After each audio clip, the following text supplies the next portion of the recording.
Welcome back, YouTube. It is a great day to be different. So that's what we are going to do today. We're going to show you guys how to be different. We have the GTX XO with the all new Enforce blade on these things, man. Andis, you guys did a great job on this boxing. I can't even lie. This looks like one of the most professional suit and tie type of branding that you can find out there. And then when you open up the beautiful box, you get you another beautiful box on the inside. So you guys did a great job on the branding, on the packaging. But unfortunately for me, that's not what I'm paying for. I am paying for what's on the inside, as you can see right here.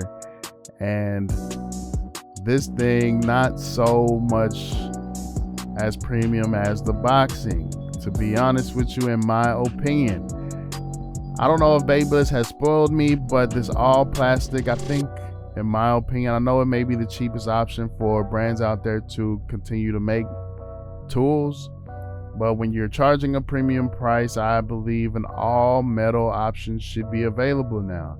I know Stylecraft caught on the all metal Instincts, beautiful, so much better. If you guys have used the new Instincts, so much better with that all metal backing. Just makes a huge difference. They didn't even change the whole thing metal, they just only changed the back portion metal, and it makes so much more of a difference. Great clipper. Here goes the charging dock. I honestly feel like this charging dock feels more premium than the trimmer itself, in my opinion. It has more weight to it. It feels more sturdier. I feel like there are metal components into this that makes it a lot more sturdier and a lot more heavier and just more premium to me. But that's just my opinion. Here goes what's on the inside of the box. Cords, guards, oil, everything that nobody cares about anymore. We want to get right on into this. So my opinion on these trimmers, I was able to pull together 2 lineups to prove that these trimmers can give you a good lineup. But unfortunately for me, I am not so, I'm not into this. I'm not into this trimmer at all. I ain't gonna lie to you. So what I don't like about the trimmer, all plastic housing, all plastic. It is lightweight, but it does sound plastic. When it rattles, you can hear it. As soon as you crank it on, it has that like it sounds cheap. It sounds plastic, in my opinion. This all new Enforce blade I was very, very excited about, but I could not get this thing to absolutely do what I thought it was gonna do. I'm not gonna lie to you.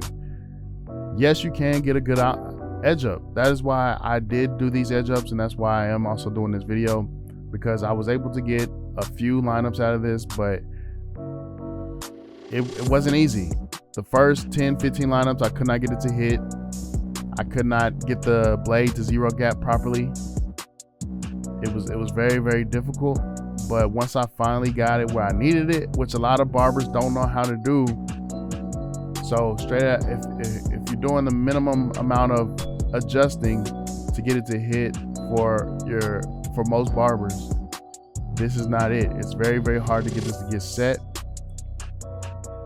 And even after I got it set the way that I felt like it was gonna perform at its best, this was a little disappointing for me. I had to go over certain areas over and over and over and over again.